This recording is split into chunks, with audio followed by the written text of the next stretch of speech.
Oi, bom dia, boa tarde, boa noite, dependendo do horário em que você estiver vendo esse vídeo. Bom, esse vídeo é parte de uma disciplina obrigatória do curso de Cinema e Audiovisual da UFPE, chamada Som no Audiovisual, que normalmente é cursada pelos alunos do segundo período. Eu sou o professor Rodrigo Carreiro, que sou responsável pela disciplina, e o objetivo do vídeo, na verdade, é servir de apoio para a discussão de possibilidades de análise fílmica através do som, ou seja, possibilidades de análise do som de um filme a partir das ferramentas estilísticas que a gente tem disponível. Tá? Eu escolhi como estudo de caso para essa aula discutir um trechinho do início do filme Drive, de 2011, do Nicholas Winding Refn. Nesse trecho, o personagem principal do filme, que é um rapaz que trabalha como dublê, dirigindo carro, mas também, por causa dessa sua habilidade especial, ele dirige muitas vezes carros como freelancer, vamos dizer assim, para quadrilhas de assaltantes, quadrilhas de ladrões que precisam de motoristas ágeis e rápidos para poder fugir do local do roubo sem serem capturados pela polícia.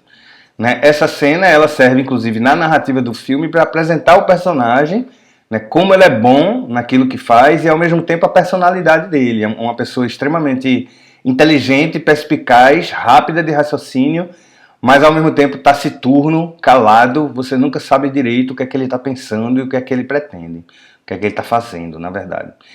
E nesse trecho há uma pegadinha, na verdade. Quando o assalto começa e o motorista ele fica no carro, já com o carro ligado, aguardando os assaltantes saírem, né, do local que eles estão arrombando, ele liga dois rádios. Ele liga um rádio da polícia, para poder monitorar o que é que os policiais estão falando e se o assalto está sendo notado pelos policiais. Mas ele liga também o rádio do carro e sintoniza numa partida de basquete que está sendo disputada naquele momento.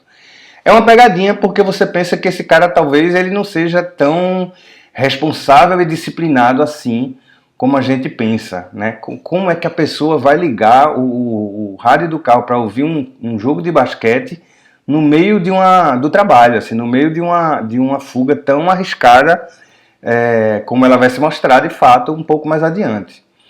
O que a gente não sabe, e o filme vai revelar isso genialmente, é que a partida de basquete e o rádio do carro ligado, eles fazem parte do plano de fuga.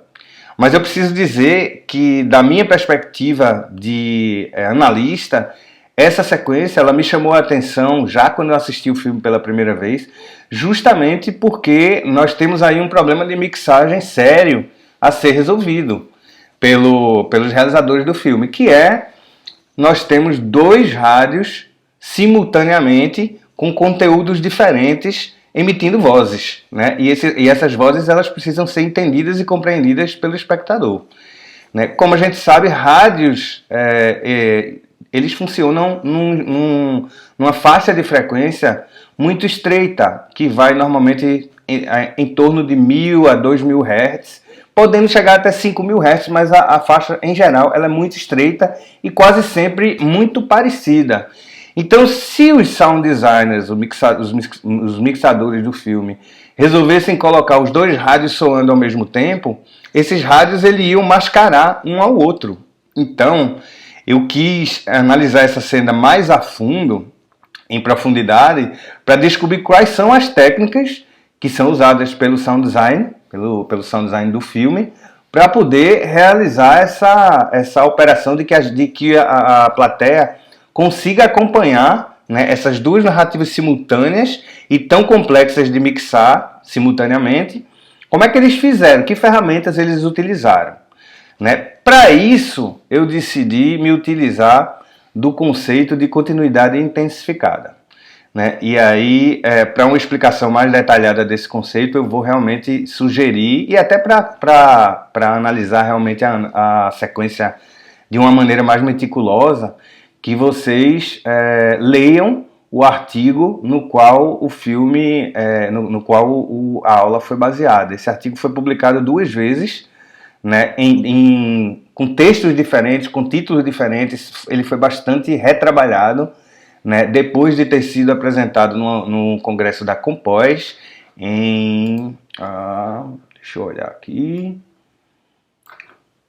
Em 2017, ele foi apresentado na Compós em 2017, em São Paulo, com o nome de Continuidade Intensificada nos Estudos de Som no Cinema, um estudo de caso.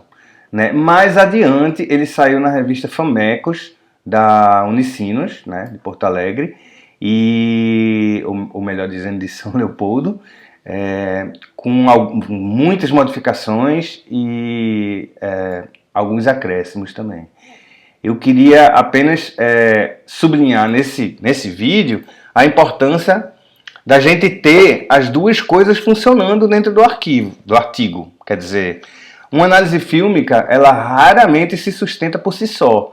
Eu não vou analisar um filme ou a sequência de um filme porque eu acho bom, porque eu acho legal. Claro, em geral, a gente é chamado a atenção para essas sequências por alguma coisa diferente, alguma coisa singular, alguma coisa interessante que está acontecendo ali do ponto de vista do som, né? Mas eu preciso também operar com algum tipo de categoria conceitual para poder realizar essa análise. Ela não pode ser uma análise por si só, né? Desmembrar a sequência, ou fazer um breakdown, como a gente chama, ela poderia me fornecer um olhar muito interessante sobre a sequência, mas eu não teria como correlacionar essas estratégias que eu estou querendo perceber e analisar mais profundamente a outros filmes e até mesmo a um determinado tipo, né, de cinema, seja ele um gênero, seja ele uma cinematografia, seja ele um diretor. Então eu decidi recorrer ao conceito de continuidade intensificada. Então o artigo, em termos de estrutura, ele se divide da seguinte maneira: ele tem uma introdução, na qual eu basicamente apresento o que é que eu vou fazer, tá? Qual é o objeto de análise, por que que eu escolhi aquele objeto de análise, qual o operador conceitual principal, pelo menos, que eu vou utilizar para realizar a análise, e a estrutura do texto em si, né? Como é que eu dividi o texto, em quantas partes, como é que essas partes se relacionam. Então, no caso desse texto, ele tem uma introdução, onde eu estou explicando basicamente o objeto de estudo, o conteúdo do artigo, a estrutura que eu estou adotando e os conceitos principais que eu vou utilizar. Se eu quiser, posso citar os autores também. Na sequência, eu passo a discutir o conceito de continuidade intensificada, né? Esse conceito ele foi elaborado pelo David Bordon, e a próxima seção do artigo ela vai explicar o conceito, né, o que é que ele significa, como é que ele surgiu, o contexto no qual ele surgiu, e fazer uma revisão conceitual dele, ou seja, quem usou esse artigo, quais outros pensadores, né, pesquisadores ou teóricos utilizaram esse conceito.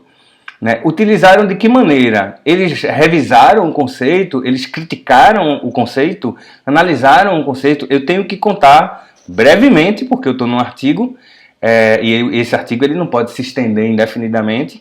Eu tenho que contar brevemente a história do conceito principal que eu estou utilizando e o que é que ele significa. Então o David Bordon ele gerou esse conceito de continuidade intensificada, basicamente, né, no artigo isso está bem mais detalhado. Então eu recomendo que leiam novamente, mas a minha explicação, a explicação do conceito é a seguinte: o David Bordon ele vai defender que a partir dos anos 60, a partir daquilo que a história do cinema chama de cinema moderno, a chamada continuidade clássica, né, a ideia de que um filme ele precisa ter uma coesão de tempo e espaço para poder funcionar como narrativa, ela não vai ser, ao contrário do que dizem outros autores, desafiada ou rompida pelos diretores mais modernistas, como Godard, como Truffaut, nos Estados Unidos, Coppola, Scorsese, ou mesmo realizadores mais recentes, como o Tarantino, James Cameron, quem quer que seja, que todos eles utilizando instrumentos e ferramentas que o Bordow identifica como parte dessa ideia de continuidade intensificada, que é muito ampla. Mas a ideia do conceito a continuidade intensificada, ela significa que os realizadores, a partir dos anos 60, eles não desafiam, ao contrário do que muitos pensam, a continuidade clássica. Eles querem continuar, eles querem que a continuidade seja mantida, só que eles vão se utilizar de uma miríade de ferramentas estilísticas para que essa continuidade atinja níveis de visceralidade, de imersão e de sensorialidade maiores, né? É isso. Só que o Bordow, no seu conceito original, ele não fala de som, ele fala basicamente de edição, montagem, tá? E um pouco de direção de arte também.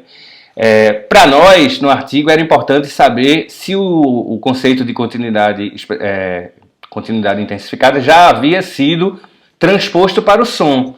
E na minha pesquisa eu descobri que sim, pelo menos 3 outros autores já tinham utilizado esse conceito e criticado ele, então eu tive que fazer uma sessão explicando o que é a continuidade intensificada para os pensadores do som no cinema, quais ferramentas são utilizadas por esses autores, ou quais ferramentas eles identificam como parte da ideia de continuidade intensificada.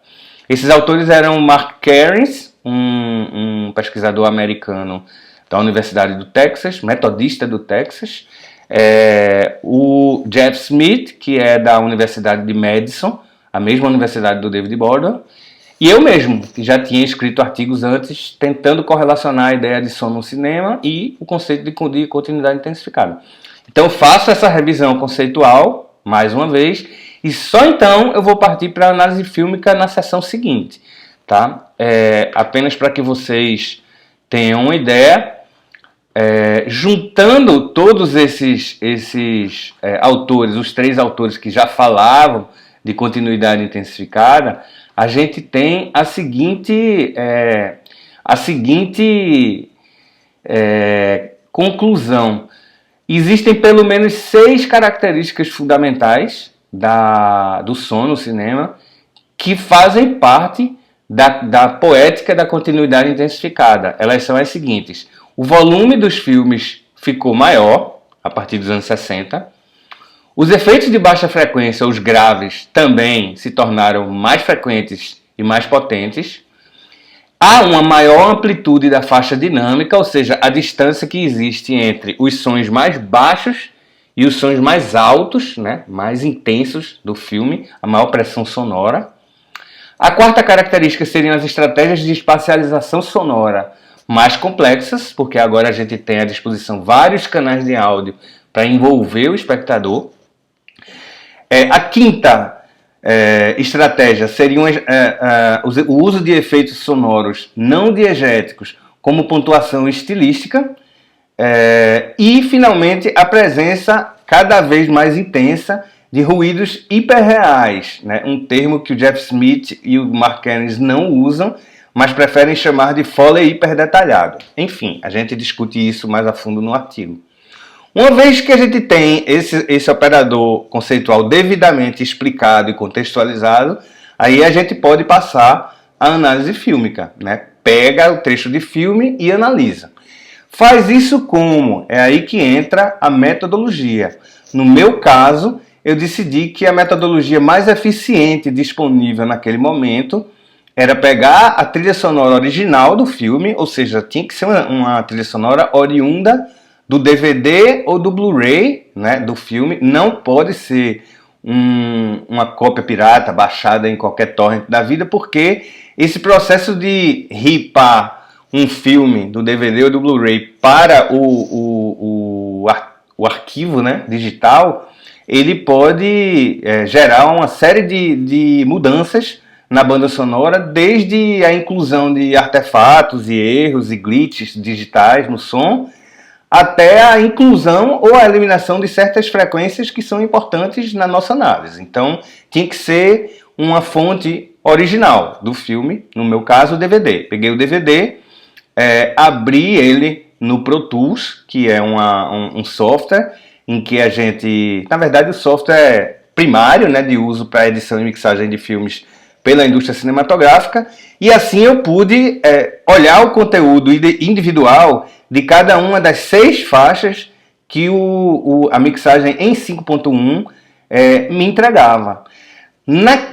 Nesse procedimento metodológico, né, que eu uso, eu sou capaz então de identificar, por exemplo, que as frequências dos 2 rádios, elas não soam exatamente idênticas, elas são frequências ligeiramente distintas de uma para outra, o que permite que esse mascaramento dos sons nos momentos em que os 2 rádios estiverem soando, ele não aconteça, ou pelo menos ele não aconteça de uma maneira muito drástica, tá? Mas o que esse procedimento metodológico me traz de uma informação mais importante é que o rádio da polícia, ele está sendo escutado pelo espectador nos 2 canais frontais laterais, o canal direito e o canal esquerdo. Ele não soa no canal central. E ao contrário, o rádio do carro, né, onde está sendo ouvida a partida de basquete, está no canal central. Então a estratégia principal dos mixadores faz a mixagem em frequências, usando bandas de frequência ligeiramente diferentes, mas principalmente posiciona os sons dos 2 rádios em canais distintos, né? Laterais em um caso, central no outro caso. Porque a origem dos sons na sala de projeção, que pode ser o cinema, pode ser na sua casa, ela vai ser diferente, o que permite a gente que escute os 2 rádios em simultâneo. Há também, evidentemente, uma estratégia de mixagem de alterar o volume, de modular ou automar, que é o termo técnico que se usa para isso. A automação de volume, ela é utilizada para diminuir ou aumentar o volume de cada rádio de acordo com a progressão da narrativa e a importância que a informação contida naquele rádio vai ter para o enredo. Isso é uma estratégia muito comum, que já existe desde os anos 30 em Hollywood e era praticada muito por diretores como Howard Hawks e Orson Welles, que era fundamentalmente colocar às vezes 2 ou 3 personagens falando ao mesmo tempo, mas ter o cuidado de nunca deixar que nesses momentos de vozes sobrepostas algo importante estivesse acontecendo no enredo, né, para que o espectador ele tenha uma sensação de causalidade, ou seja, uma sensação de que a cena está acontecendo de maneira natural, mas na verdade ela não está. Na verdade, o realizador está cuidadosamente monitorando, né, através da mixagem, o que é que a gente está realmente ouvindo, porque o que vai estar em primeiro plano no som é sempre a informação mais importante do ponto de vista narrativo. Então, os rádios eles vão oscilar. Às vezes eu escuto o rádio do carro mais alto, às vezes eu escuto o rádio da polícia mais alto, né? E ao chegar ao final da cena, eu entendo por que isso acontece. Em determinados momentos, o som do rádio do carro, que pode parecer no início desimportante, vai se mostrar um elemento fundamental para que os ladrões e o motorista, personagem central, consigam escapar da polícia.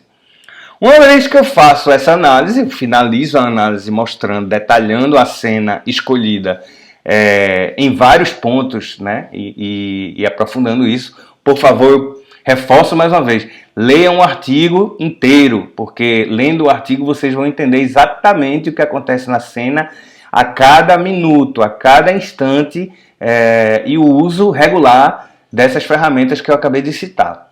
E no final eu vou chegar a uma conclusão, como é natural, né? A conclusão está naturalmente ligada ao objetivo do artigo. Nesse caso, o objetivo do artigo era analisar a sequência, tentando vincular os aspectos da continuidade intensificada a essa sequência, e eu consigo fazer isso mostrando que a espacialidade da sala, a quantidade de sons disponíveis e até mesmo o uso das frequências, né, mais grave, mais agudo, eles vão ser elementos essenciais para a legibilidade do som daquela sequência e especialmente para a legibilidade dos dois rádios, que é o que mais me interessa nesse momento.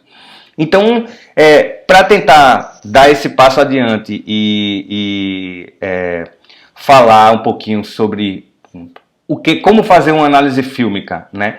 É importante que você tenha um objetivo claro, é importante que você tenha um operador conceitual, pelo menos um conceito, é importante que você tenha uma metodologia eficiente para poder executar a análise, e é importante que você chegue a uma conclusão que esteja diretamente ligada ao seu objetivo, tá?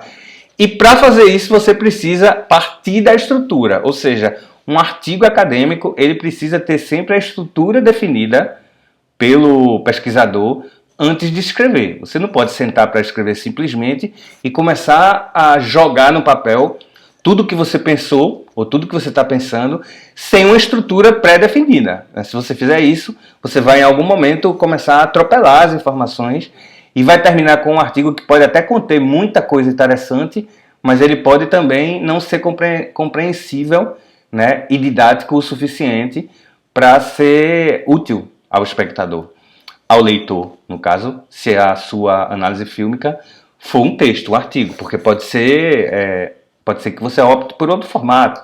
Você pode fazer em áudio para um podcast ou para uma rádio, você pode fazer em vídeo para um programa de TV ou para o YouTube, um canal do YouTube ou o que seja.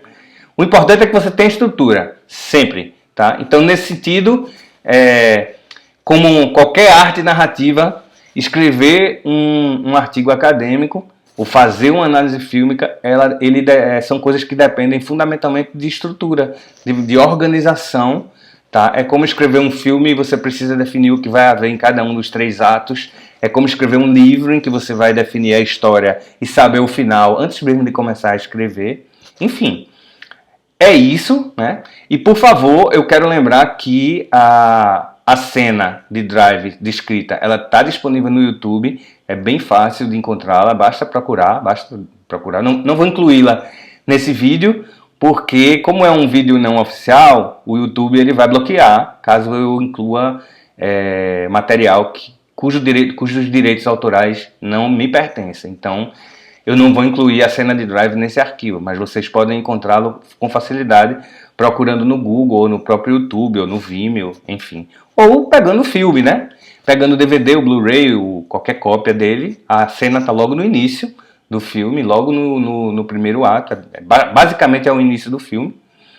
E leiam o texto, que está disponível no Google também, é só procurar. Drive e a continuidade intensificada, tá? Revista Famecos ou Anais da Compós de 2017. São duas versões diferentes do texto, mas que contêm mais ou menos a mesma análise. É isso. Espero que seja útil para vocês. Um grande abraço a todos. Boa noite, bom dia ou boa tarde.